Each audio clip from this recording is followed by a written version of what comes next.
Bonjour tout le monde! Bienvenue dans cette vidéo. Aujourd'hui, j'ai décidé de vous parler d'un sujet que j'aime particulièrement, que j'affectionne, c'est-à-dire cultiver sur petite surface.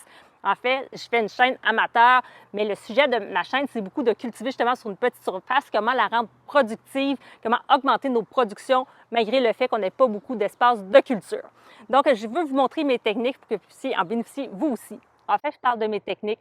Je dois vous avouer que je me base beaucoup sur les techniques du maraîcher Jean-Martin Fortier, qui est un Québécois, et puis qui a sorti un livre qui s'appelle Le jardinier maraîcher, que je trouve vraiment très intéressant. Et j'utilise beaucoup ces techniques, en fait, pour pouvoir maximiser mon espace de culture. Quand j'ai commencé à jardiner, ça fait plus de 13 ans de ça, et puis à ce moment-là, j'avais une toute petite surface, peut-être un 10 mètres carrés. Avec le temps, j'ai eu un 20 mètres carrés. Aujourd'hui, j'ai environ un 40 mètres carrés d'espace de culture. Ça compte autant mes espaces de fruitiers que de légumes. Et puis, je suis satisfaite de la récolte que j'en fais chaque année pour un jardin biologique. On sait qu'on a différentes pertes quand on fait du biologique, mais quand même, j'ai une bonne production. J'arrive à nourrir pendant l'été ma famille. On est 4 et j'arrive à nous nourrir. On n'est pas autonome, pas 100% autonome dans tous les légumes, bien entendu, mais on se régale avec les différentes saveurs et c'est formidable. Donc, si comme moi, vous avez une petite surface de culture, que vous avez envie de la maximiser, écoutez cette vidéo jusqu'à la fin parce que je vous partage mes trucs. Alors, c'est parti! Donc, avant de rentrer dans les techniques de plantation qui vont venir maximiser votre surface, c'est important de revenir à la base, ce qui est essentiel si jamais vous voulez un jardin, un potager qui est très productif, c'est d'avoir un sol qui est bien riche, bien fertile. Donc, comment on fait ça? Tout simplement en apportant de la matière organique dans notre sol, que ce soit avec des composts ou des fumiers qu'on va venir mettre en quand même bonne quantité à l'automne et au printemps.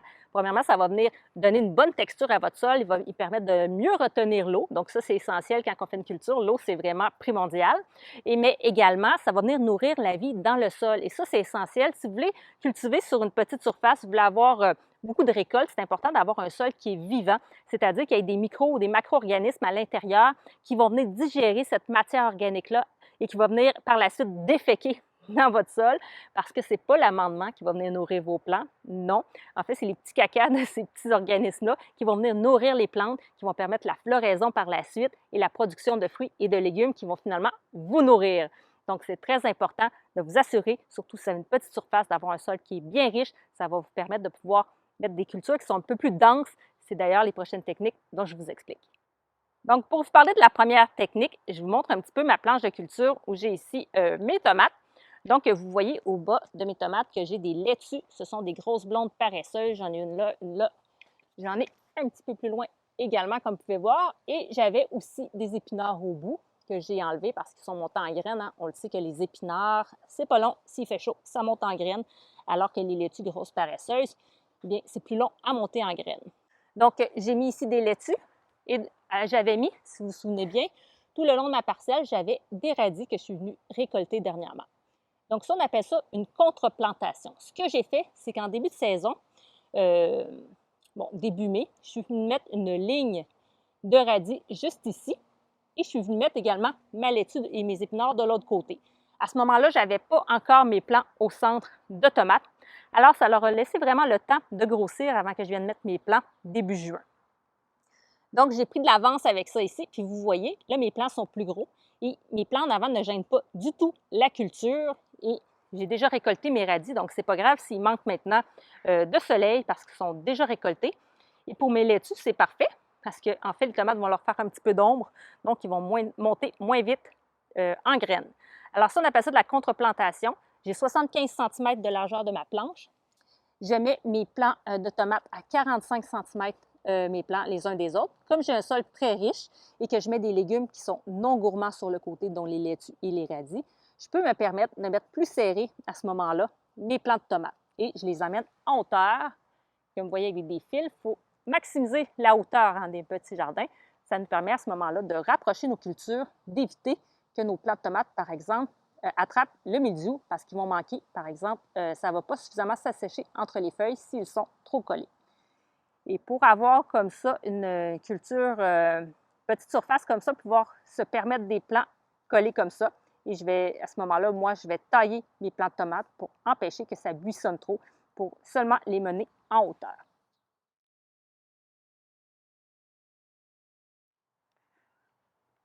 Je vois qu'elles font Des très belles fleurs et des tomates également, si je vous montre.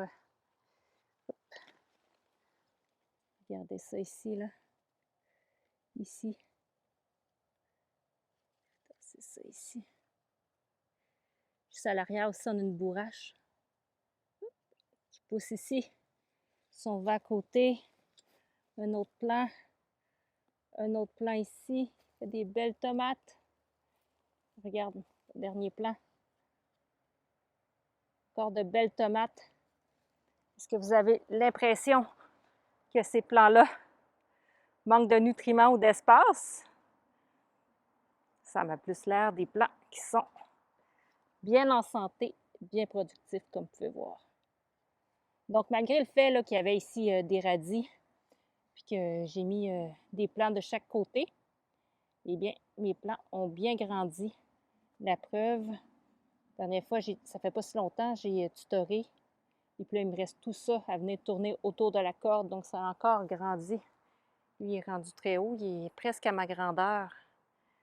Il fait des belles fleurs, puis même des petites tomates. Je ne sais pas si on les voit à la caméra. Donc, tous mes plants ont des tomates, comme vous pouvez voir.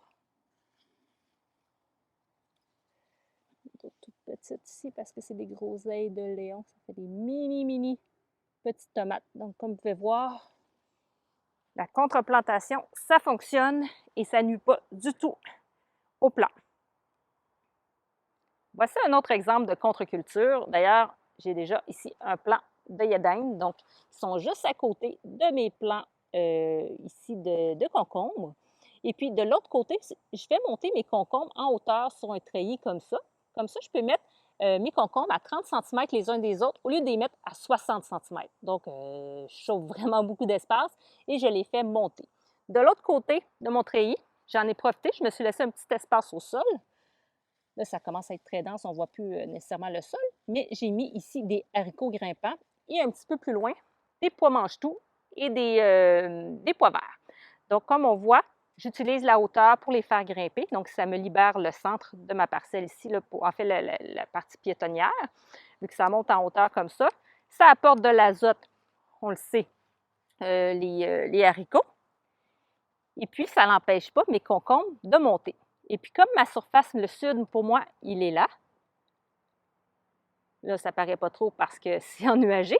Eh bien, mes concombres ont du soleil toute la journée. Ça n'empêche pas, à ce moment-là, mes haricots n'empêchent pas mes concombres d'avoir du soleil. Et même, je vous montre, ça fonctionne parce que si on vient derrière la planche, j'ai déjà un beau concombre juste ici. Et j'en ai d'autres à venir. J'ai plein de fleurs. Ça va s'en venir. Donc, comme vous voyez, hop, j'ai un plant de laitue au bout et j'ai un tournesol également. Donc, j'ai utilisé la contreplantation et mes haricots, mes pois vont s'épuiser. Quand ils vont être épuisés, à ce moment-là, je vais les enlever et mes concombres vont avoir tout l'espace à ce moment-là pour monter sur le treillis. Donc, vous voyez, ça a l'air d'une forêt amazonienne. Il y a beaucoup de feuillage, mais il n'y en a aucun, en fait, il n'y a aucun plant qui va nuire au plant voisin. Donc, ils ont chacun leur espace pour pouvoir grimper, pour pouvoir se développer. Donc, maintenant ici, juste à côté de ma planche de tomates, j'ai une planche où j'ai des courgettes au centre. Donc, en début de saison, je suis venue mettre de la laitue d'un côté, des épinards de l'autre côté. Les épinards là, sont en graines, donc je vais pouvoir récupérer les graines prochainement. Il me reste des laitues que je peux venir cueillir sur le côté. J'avais mis plusieurs laitues, ce que j'ai fait quand ils ont commencé à grossir. Je suis venue en chercher et aller en disposer ailleurs là, dans mon potager. Donc, je l'ai utilisé un peu comme une petite ligne de pépinière ici pour mes plants. Et puis, au bout, bon, mon œillet d'Inde pour apporter des pollinisateurs, puis parce que c'est beau également. Puis j'aime bien récupérer mes graines aussi en fin de saison. Donc, ici, j'ai un sol bien riche, tout comme ailleurs. Donc, je suis même venue, je vous avais fait une vidéo quand j'en fais la plantation. J'ai même mis du fumier dans le fond de mon trou. Et puis, bon, là, ça fait plus d'espace maintenant que les épinards ne sont plus là. Mais vous voyez que mes plants, ils ont bien grossi et je vais venir enlever les laitues prochainement. Donc, ça va laisser la place pour mes plants qui, il y a encore une semaine de ça, étaient la moitié de ça. Donc, ils n'ont pas du tout manqué d'espace, comme vous pouvez voir. Ils ont bien profité. Et puis, un plant, habituellement, on va entendre souvent que les courgettes, on va laisser au moins 1 mètre carré pour le plant, finalement. Et moi, je les mets aux 60 cm. C'est le plus court, le plus petite distance qu'on peut mettre. Donc ça, on appelle ça de la densité des cultures aussi. Donc, je parle de la contreplantation, mais également de la densité. Le fait d'avoir un sol qui est bien riche me permet de mettre mes plants plus denses, donc plus collés. C'est possible de le faire, un peu comme c'est le cas, je vous ai montré mes concombres. Et là, je vous disais que les concombres, on les fait monter en hauteur. À ce moment-là, ça nous permet de les mettre aux 30 cm, mais c'est la même chose ici, c'est avec un sol bien riche, on peut se le permettre. Des courgettes comme ça ne va pas avoir tendance à s'éparpiller partout, donc je peux me permettre, mais je ne viendrai pas mettre, par exemple, j'ai un petit potager, donc je vais faire des choix qui sont judicieux, c'est-à-dire je ne vais pas venir mettre des plantes coureuses que je ne vais pas faire monter en hauteur, là, comme c'est le cas pour plusieurs types de courges, notamment la famille des courges, ou qui vont prendre énormément de place. Donc, je me permets des courgettes, mais j'ai seulement 2 plants de courgettes là, parce que c'est suffisant, c'est très productif des courgettes et c'est suffisant là, dans mon potager. Je vais me laisser de l'espace pour d'autres légumes fruits.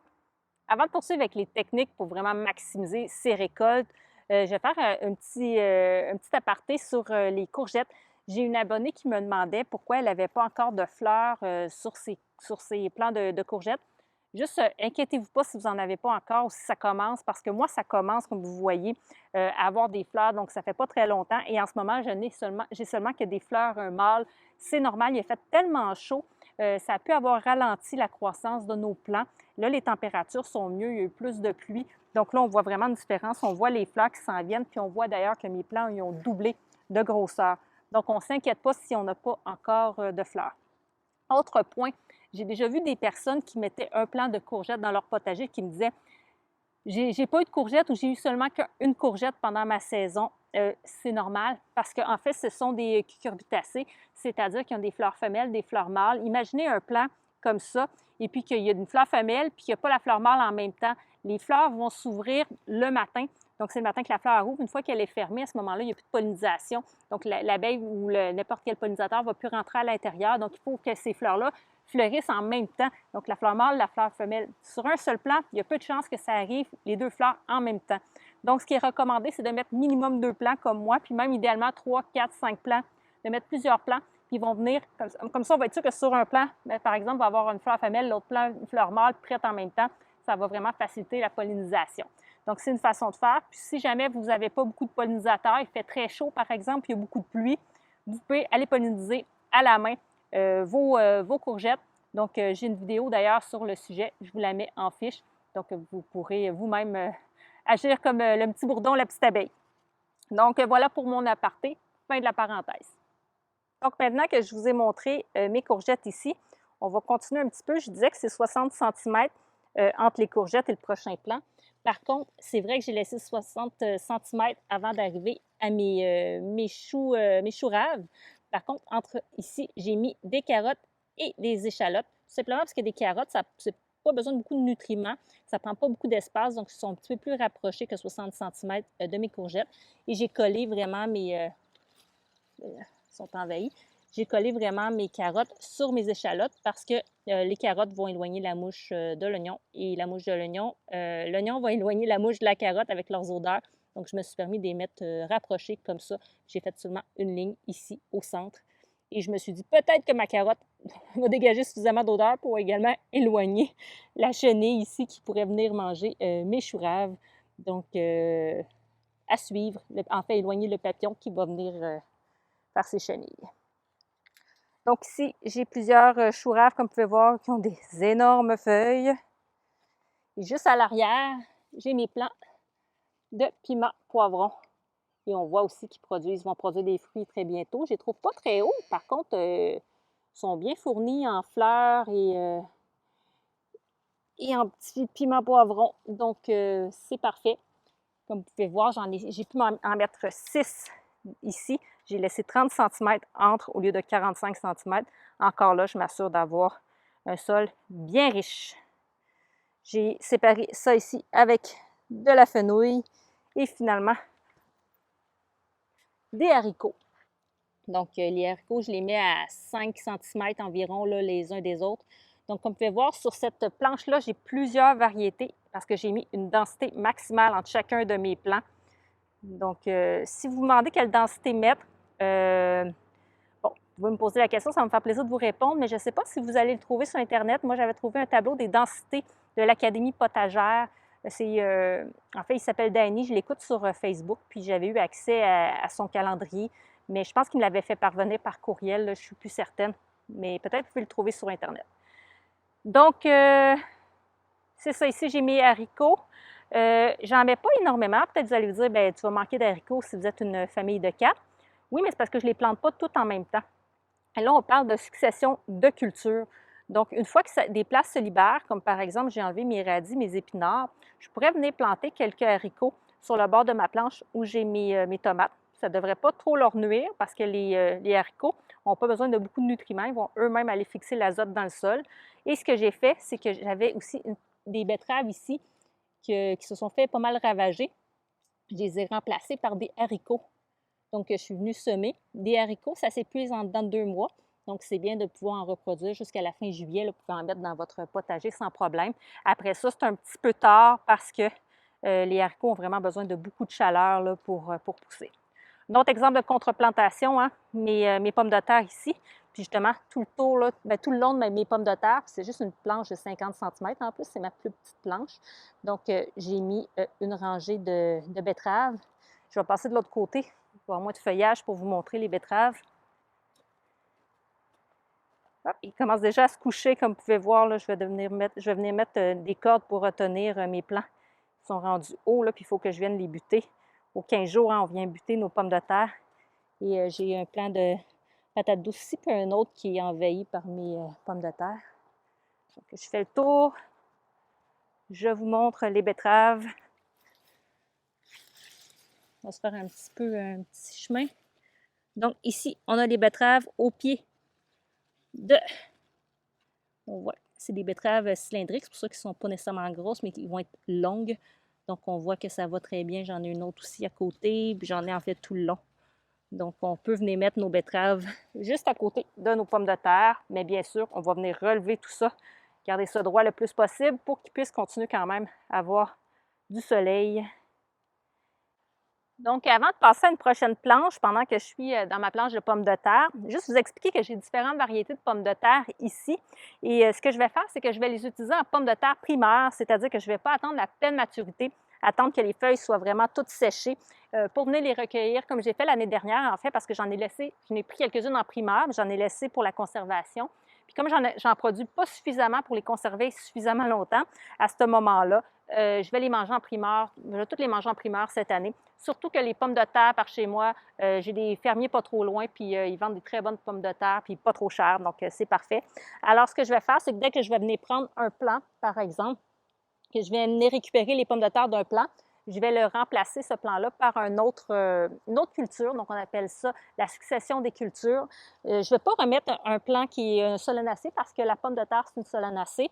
Elle est fragile au mildiou, donc je ne voudrais pas qu'elle ait attrapé des maladies, qu'elle ait la maladie dans le sol et qu'on remette un plant qui est sensible au mildiou, par exemple. Donc, souvent, je vais essayer de changer la famille, mettre une autre famille, finalement, un peu faire la rotation des cultures, même pendant la saison. Donc, puis éventuellement, vers la fin d'été, je vais avoir tout enlevé, là, mes pommes de terre. Je vais les avoir toutes récoltées, toutes mangées. À ce moment-là, je vais pouvoir utiliser ma planche pour me faire mes cultures d'automne. Donc, venir remettre, par exemple, de la laitue, des épinards. Je vais pouvoir remettre des radis, des navets, par exemple. On verra si je me laisse aller avec le truc du sable. Mais juste pour vous dire qu'il y a des cultures qui supportent mieux le froid, qu'on va faire un petit peu plus tard dans la saison. Puis des pommes de terre, c'est parfait à ce moment-là parce que souvent, ils vont être prêts avant la fin de l'été. Fait qu'on va pouvoir remplacer la culture, mettre un autre type de culture. Et ça va être le cas pour les haricots également. Quand je vais enlever les haricots, l'espace va être disponible pour une autre culture. Puis en plus, il va m'avoir mis plein d'azote dans ce beau sol-là. Donc, on appelle ça la succession des cultures. Et c'est très pratique pour maximiser vraiment notre surface de culture. Puis ma dernière planche de mon 20 mètres carrés, c'est celle-ci. C'est ma planche un peu fouillée. Je pense que c'est les navets, là, vraiment. Je ne vais pas remettre des navets avec des oignons. C'est une expérience cette année puisque je ne vais pas reproduire l'année prochaine. Je trouve que les navets prennent beaucoup trop de place, qu'ils ont trop des belles grandes feuilles et qui viennent cacher les oignons que j'ai mis à leurs pieds. Ça, sur le côté, ça va bien. J'ai mis des carottes ici, puis j'ai des oignons verts. J'ai d'autres oignons un petit peu plus loin, ça va bien. Mes oignons sont près de mes carottes, ce qui est bien parce que je trouve que c'est une belle association pour leur odeur qui vont éloigner certains ravageurs. Donc, ça, c'est parfait. Ils sont avec mon ail aussi. Mon ail est très belle, donc je trouve que l'association se fait bien. Il y a vraiment juste le navet qui ne sera pas avec les autres l'année prochaine. Donc, sinon, c'est ça. J'ai quand même, j'ai 4 rangées, non, 3 rangées ici. Donc, j'ai vraiment fait de la contreplantation serrée. Puis, ça a bien fonctionné pour la production, comme il y a juste les oignons au centre, comme je disais.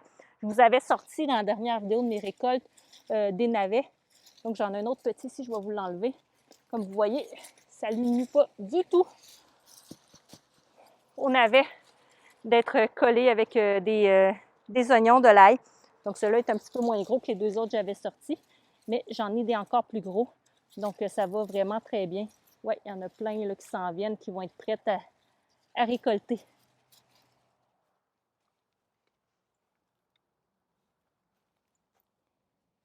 Et des pommes de terre que je laisse pousser à travers cette planche.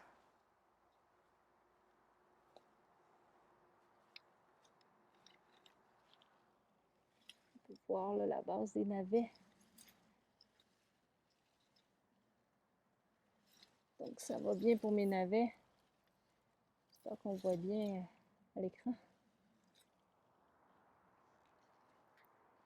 Et mon ail,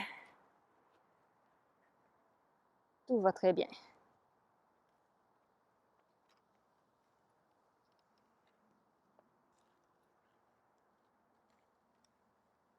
Donc, même si c'est dense, si ça fonctionne, il n'y a pas de problème. Pour rester dans le thème de la densité, si vous voyez, ma butte lasagne, c'est très dense. Là, faites attention quand vous venez en mettre. Des fois, on va mettre les bonnes distances de densité. Par exemple, je laisse 45 cm à côté de mes aubergines. Je devrais laisser un 20 cm, environ 15-20 cm entre mes bêta-cardes. Moi, j'ai mis ça un petit peu plus serré en me disant que j'allais venir éclaircir. Finalement, je les ai laissés un petit peu plus collés.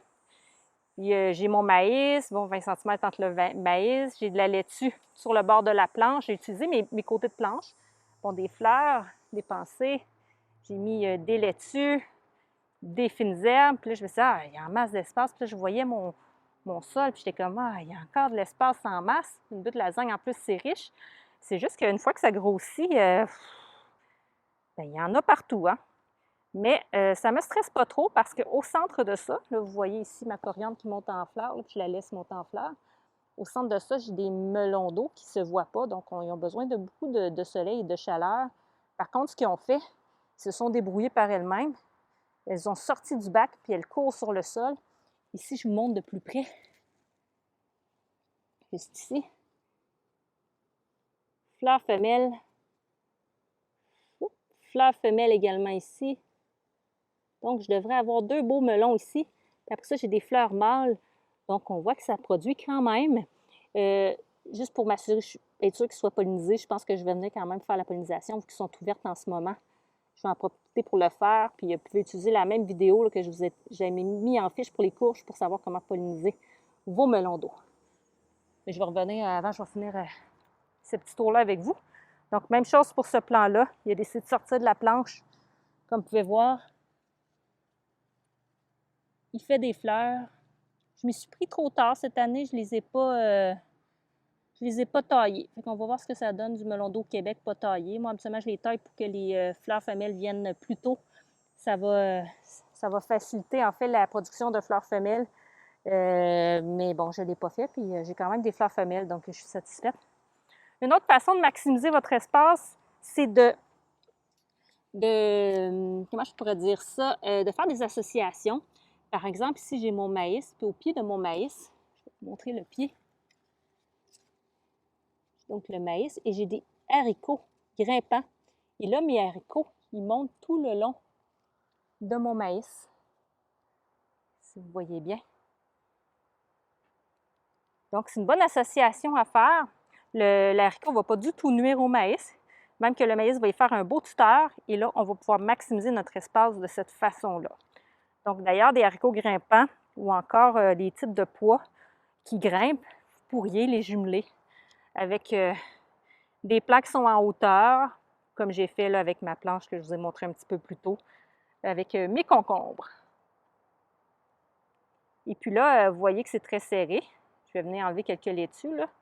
Mais une fois de plus, est-ce que vous trouvez que mes plants ont l'air d'être épuisés, de manquer de nutriments? Ça ici, c'est mon aubergine. Parce que si on voit bien, mon aubergine est en train de faire une aubergine ici. J'ai d'autres fleurs ici. Je pense que j'en ai vu une un petit peu plus bas ou un petit peu plus haut. Des fleurs qui s'en viennent un peu partout. Donc, on voit qu'elle est en très bonne posture, pas de problème. Le maïs, il est beau. Vous avez vu les melons, les bétacardes. Donc, ils sont collés, mais ils produisent bien. Voilà. Donc, la densité des cultures, c'est sûr qu'on ne peut pas, il y a une limite à respecter, mais on peut quand même les mettre beaucoup plus collés que ce qui est recommandé au potager.